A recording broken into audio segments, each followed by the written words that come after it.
Girls Islamic organisation Malappuram ജില്ലാ സമ്മേളനത്തിൻ്റെ ഈ മഹത്തായ വേദിയിലേക്ക് എന്നെ ക്ഷണിച്ചതിന് ഈ സംഘാടകർക്ക് ആദ്യമേ ഞാൻ നന്ദി പറയുന്നു.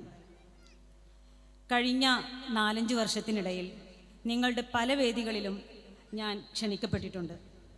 എൻ്റെ പ്രതിസന്ധി ഘട്ടങ്ങളിൽ നിങ്ങളെപ്പോലുള്ളവരുടെ പ്രാർത്ഥനയും പിന്തുണയും എനിക്ക് കരുത്തായി മാറിയിട്ടുമുണ്ട്. നിങ്ങളുടെ വേദികളിലേക്ക് എന്നെ വീണ്ടും വീണ്ടും ക്ഷണിക്കുന്നതിൽ ഞാൻ അഭിമാനിക്കുന്നു.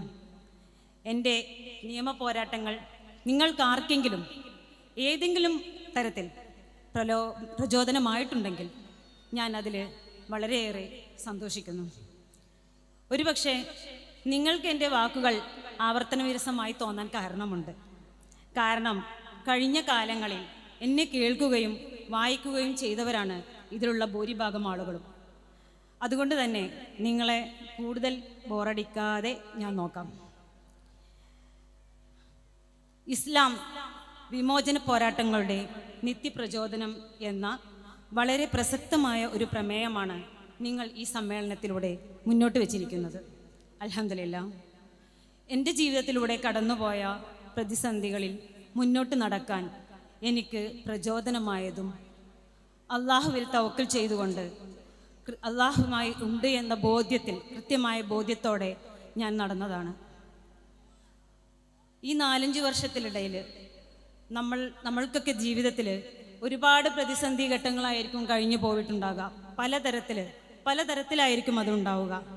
എനിക്ക് വന്നിട്ടുള്ളത് എൻ്റെ ഭർത്താവ്, നിങ്ങൾക്കറിയാം, ഒരുപാട് പ്രാവശ്യം കേട്ടതാണിത്. ഭർത്താവ് UP-യിൽ ഭരണകൂട വേട്ടക്കിരയായിട്ട് അറസ്റ്റ് ചെയ്യപ്പെട്ടതാണ്. ആ ഒരു സമയത്ത് എനിക്ക് വേണമെങ്കിൽ പൊതുവെ മലപ്പുറത്തെ സ്ത്രീകളെക്കുറിച്ച് ഭരണകൂടത്തിൻ്റെ ഒരു ചിന്തയും അങ്ങനെ തന്നെ ആയിരിക്കും. അന്ന് സിദ്ദീഖാപ്പൻ എന്ന മാധ്യമപ്രവർത്തകൻ അറസ്റ്റ് ജയിലറക്കുള്ളിലായാൽ അയാൾ അവിടെ കിടന്ന് നരകിക്കും, അല്ലെങ്കിൽ മരിച്ചു പോവും. വർഷങ്ങളായിട്ട് അവിടെ കിടക്കും. ആരും സംസാരിക്കാനൊന്നും ഉണ്ടാവില്ല. അയാൾക്ക് വേണ്ടിയിട്ട് പുറത്തിറങ്ങി സംസാരിക്കാൻ ഒരു മനുഷ്യനും ഉണ്ടാവില്ല എന്ന് കരുതിയെടുത്ത് അവർക്ക് തെറ്റി. എനിക്ക് വേണമായെങ്കിൽ കരയാമായിരുന്നു, കരഞ്ഞിരിക്കാമായിരുന്നു. നമ്മൾ കരഞ്ഞിരുന്നാൽ 2 ദിവസം നമ്മൾ കരഞ്ഞിരിക്കും. പിന്നെ നമ്മളെ കേൾക്കാനോ നമ്മളെ സഹതാപിച്ചിരിക്കാനോ ആരും ഉണ്ടാവില്ല. നമ്മളും നമ്മളെ കുട്ടികളും ഭർത്താവ് ജയിലിലും എന്നൊരവസ്ഥയിൽ അങ്ങനെ കിടക്കും.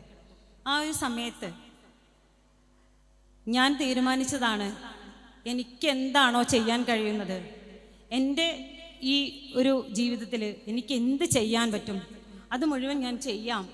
എനിക്ക് സത്യമുണ്ട് നമ്മുടെ മുന്നിൽ. അപ്പം നമുക്ക് പേടിക്കാനൊന്നുമില്ല. അള്ളാഹുവിൻ്റെ മുന്നിലാണ് നമുക്ക് അർപ്പിക്കാനുള്ളത്. എന്തെങ്കിലും തെറ്റ് ചെയ്തിട്ടുണ്ടോ ഇല്ല എന്നുള്ളത് ഉറപ്പാണ്. പിന്നെ ഒരാളെ പേടിക്കേണ്ട ആവശ്യം എനിക്കില്ല. എന്തായാലും ഒരു കാലത്ത് മരണം ഉറപ്പാണ്. അത് പോരാടിയിട്ട് മരിക്കുക എന്നുള്ളൊരു തീരുമാനത്തിലെത്തി. ആ സമയത്ത് അത്ര എളുപ്പമായിരുന്നില്ല. അത് വളരെ വളരെ ദുർഘടമായ ഒരു പ്രതിസന്ധി ഘട്ടത്തിലൂടെയാണ് ഞാൻ കടന്നു പോയിട്ടുള്ളത്. ചെറിയ 3 പിഞ്ചു മക്കളാണ്. വയസ്സായിട്ടുള്ളൊരു ഉമ്മ അദ്ദേഹത്തിനുണ്ട്. പിന്നെ ഡൽഹിയുമായിട്ടും ഇങ്ങനെയുള്ള കേസുമായിട്ടൊന്നും ഒരു ബന്ധമില്ലാത്ത ഞങ്ങളെ കുടുംബങ്ങളും ഞങ്ങളെ അയൽവാസികൾ, നാട്ടുകാർ.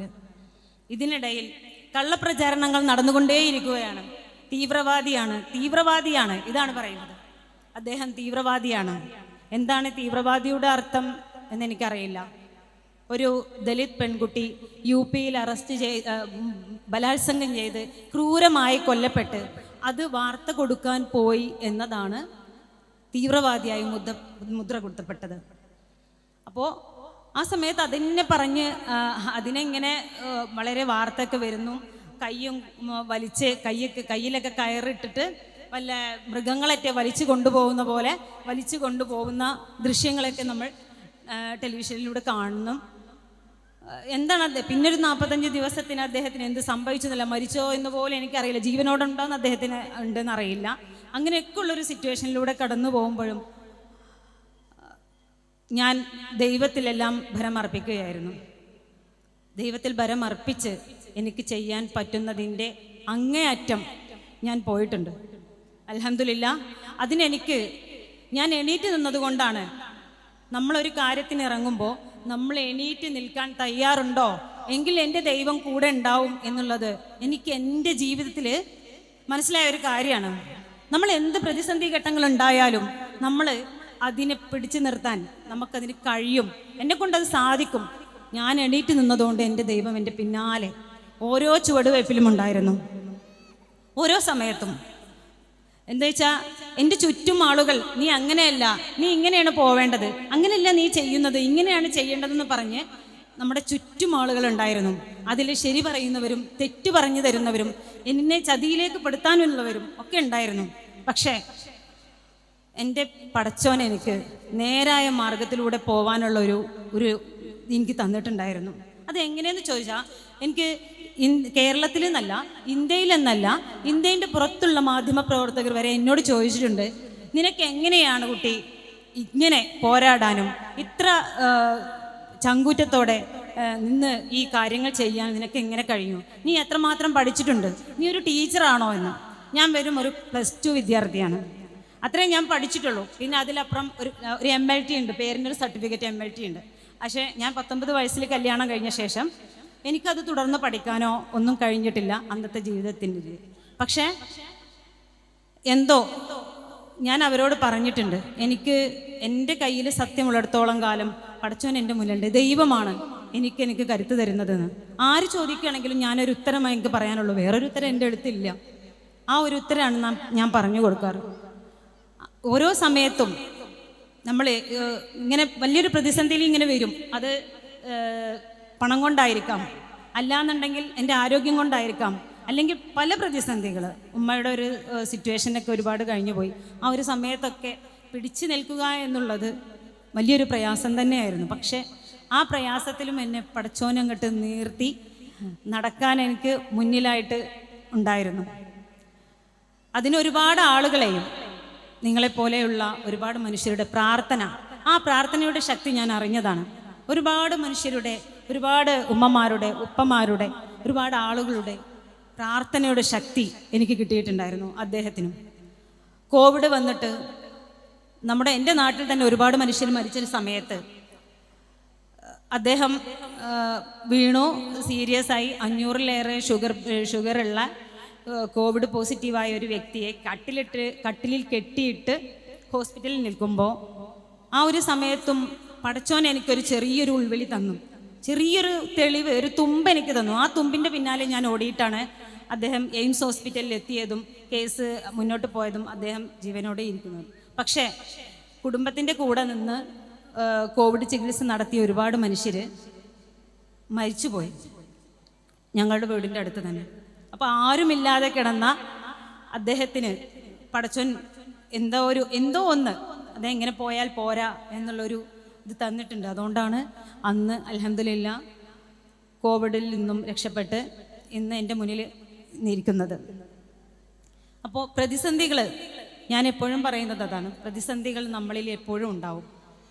ഇവിടെയുള്ള പെൺകുട്ടികൾ, എൻ്റെ മക്കളുടെ പ്രായമുള്ളവരും എൻ്റെ ഏജിലുള്ളവരും അതിലപ്പുറം ഏജിലുള്ളവരായ ഒരുപാട് പെൺകുട്ടികളാണ്. മലപ്പുറത്തെ പെൺകുട്ടികളാണ്. മലപ്പുറത്തെ പെൺകുട്ടികൾ വളരെ മോശമാണെന്നുള്ളൊരു അഭിപ്രായമാണ് മറ്റുള്ള ജില്ലയിലുള്ളവർക്ക്. പക്ഷേ നമ്മൾ സൂപ്പറാണ്. എന്തായാലും മലപ്പുറത്തുള്ള പെൺകുട്ടികൾ ഒരു കാര്യം വന്നാൽ, നമുക്ക് എന്തെങ്കിലും ഒരു ബുദ്ധിമുട്ട് വന്നാൽ നമ്മൾ എന്തായാലും അതിനെ തരണം ചെയ്യാൻ പടച്ചോൻ നമുക്കൊരു കഴിവ് തരും.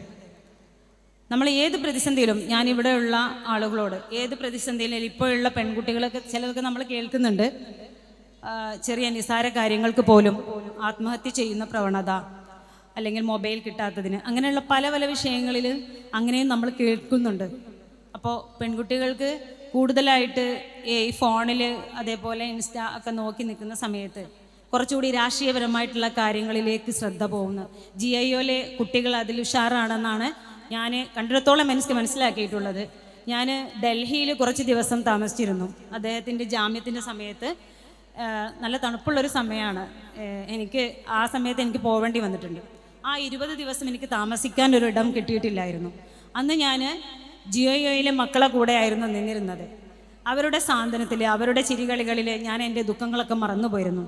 അന്ന് ഞാൻ വിചാരിച്ചിട്ടുണ്ട്, ഈ മക്കൾ എന്ത് ഉഷാറായിട്ടാണ് അവിടെ ജീവിക്കുന്നത്. തനിയാണെങ്കിലും അവരുടെ കാര്യങ്ങളിലൊക്കെ എത്രയോ ബെറ്ററായിട്ടാണ് അവരുടെ കാര്യങ്ങളൊക്കെ നടത്തിയിട്ടുള്ളത്. ഞാൻ പിന്നെ ബാക്കിയുള്ള ബാക്കിയുള്ള ആളുകളൊക്കെ കോളേജിൽ ഇവിടെയൊക്കെ പോകുമ്പോൾ അവർക്ക് പേടിയാണ്, ഡൽഹിയിലേക്കൊക്കെ പറഞ്ഞേക്കും. പ്രത്യേകിച്ച് സിദ്ദീഖാപ്പനെ അറസ്റ്റ് ചെയ്തോടെ ഒന്നുകൂടി പേടി കൂടിയിട്ടുണ്ട്. ഞാൻ അവിടെയൊക്കെ പോയാൽ എല്ലാവരും കൂടി അറസ്റ്റ് ചെയ്യുമോ എന്നുള്ളൊക്കെ ഒരു ഭയം ഉണ്ടാവും. ഞാൻ പറയലുണ്ട്, അവിടെയുള്ള ഞാൻ നിന്ന കുട്ടികൾ അവർ ഇവിടെ തന്നെ ഉണ്ട്, കുറച്ച് കുട്ടികളൊക്കെ അവർ വന്നിട്ടുണ്ട്. എനിക്ക് മറക്കാൻ പറ്റാത്തൊരു അനുഭവമാണ്. അവരെയൊന്നും എനിക്ക് മറക്കാൻ പറ്റില്ല. അങ്ങനെ ഒരുപാട് ആളുകളുണ്ട് എനിക്ക് സപ്പോർട്ടായിട്ട് നിന്നിട്ടുള്ള.